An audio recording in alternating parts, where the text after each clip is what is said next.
आकाशवाणी गोरखपुर से प्रादेशिक समाचार।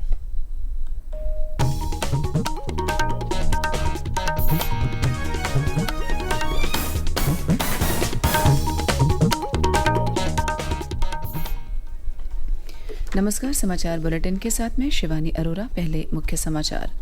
संसद का बजट सत्र आज से।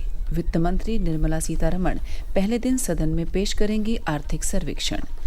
मेडिकल प्रवेश परीक्षा नीट यूजी को लेकर दाखिल याचिकाओं पर सुप्रीम कोर्ट में आज फिर होगी सुनवाई। सावन माह के पहले दिन प्रदेश भर के शिवालयों में उमड़े श्रद्धालु। जलाभिषेक के लिए सुबह से ही लगी लंबी कतार। और बाढ़ से प्रभावित पीलीभीत शाही रेलखंड पर मरम्मत के बाद ट्रेनों का संचालन हुआ बहाल।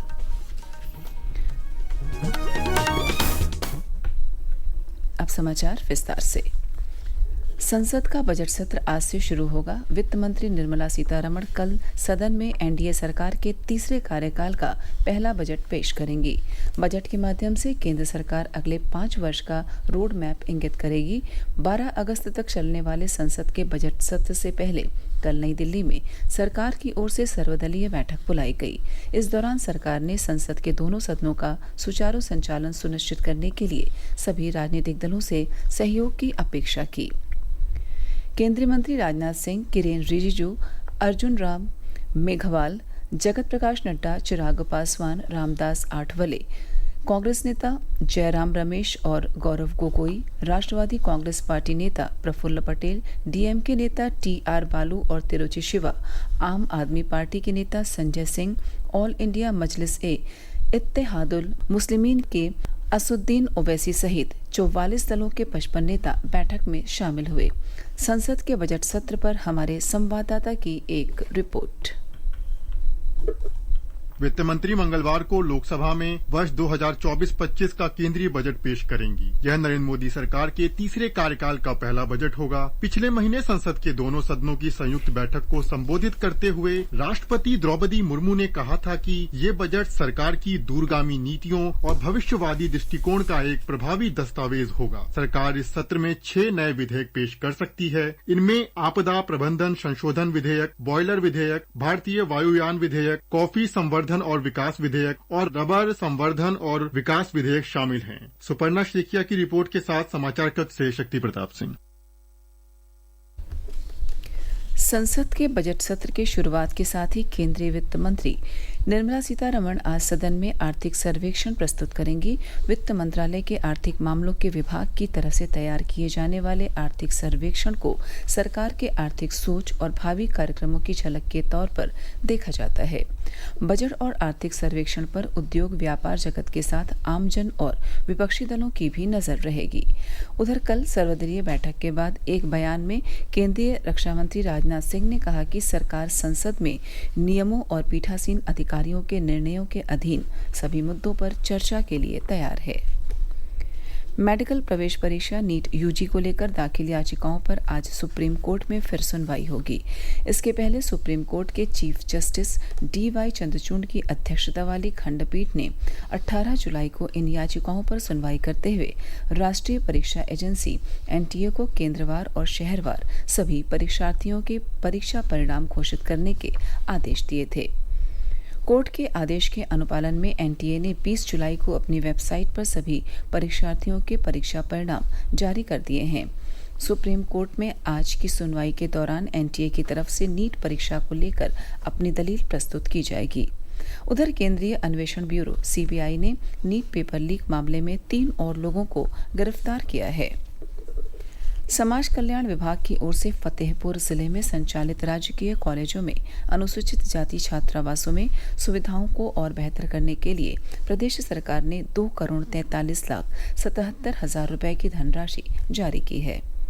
प्रदेश के समाज कल्याण राज्य मंत्री स्वतंत्र प्रभार असीम अरुण ने बताया कि इस धनराशि से फतेहपुर में राजकीय अनुसूचित जाति बालिका छात्रावास, महिला डिग्री कॉलेज में छात्रावास और राजकीय अनुसूचित जाति बालक छात्रावास खागा में सुविधाओं को उच्चीकृत करने के कार्य कराए जाएंगे। प्रादेशिक समाचार आप आकाशवाणी गोरखपुर से सुन रहे हैं। यह समाचार बुलेटिन हमारे YouTube channel AIR news Gorakhpur और एक्स हैंडल AIR न्यूज़_GKP पर भी उपलब्ध है। भगवान शिव को अति प्रिय सावन माह आज से प्रारंभ हो गया। यह भी सुखद संयोग है कि सावन माह का शुभारंभ भगवान शिव को समर्पित माने जाने वाले दिन सोमवार से हुआ है। सावन को देवाधिदेव महादेव की आराधना का विशेष महीना माना जाता है। इस पूरे माह भगवान शंकर को जलाभिषेक करने के लिए श्रद्धालु पवित्र नदियों से जल लेकर कांवड़ यात्रा निकालते हैं और उन्हें शिवालयों में स्थित शिवलिंग पर अर्पित करते हैं। कांवड़ियों द्वारा भगवान शंकर के जलाभिषेक का सिलसिला आज भोर से ही शुरू हो चुका है।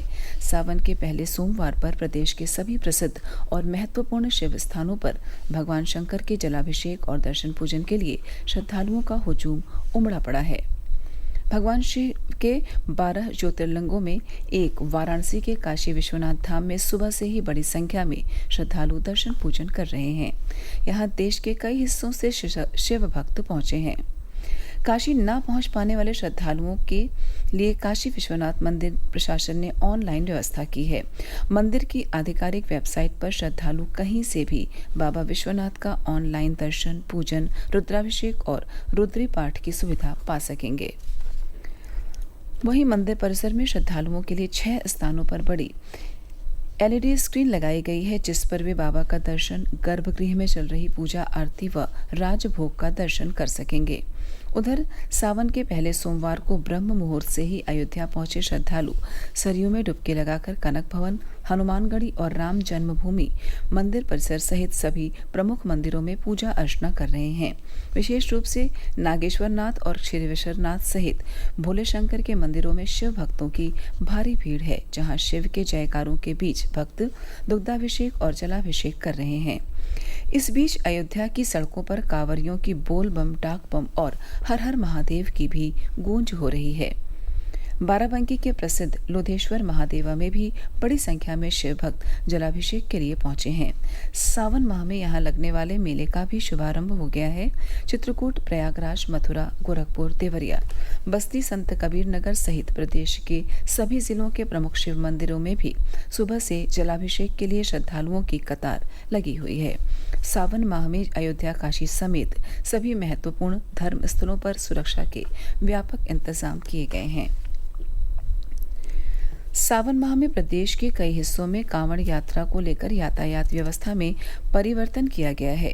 सहारनपुर में अंबाला रोड और देहरादून कांवड़ मार्ग पर कल रात 12 बजे से बैरिकेडिंग करा दी गई है। शहर के अंदर भारी वाहनों का प्रवेश वर्जित कर दिया गया है। उधर लखनऊ, गोंडा और बहराइच हाईवे पर भी कल मध्य रात्रि से रूट डाइवर्ट कर दिया गया है।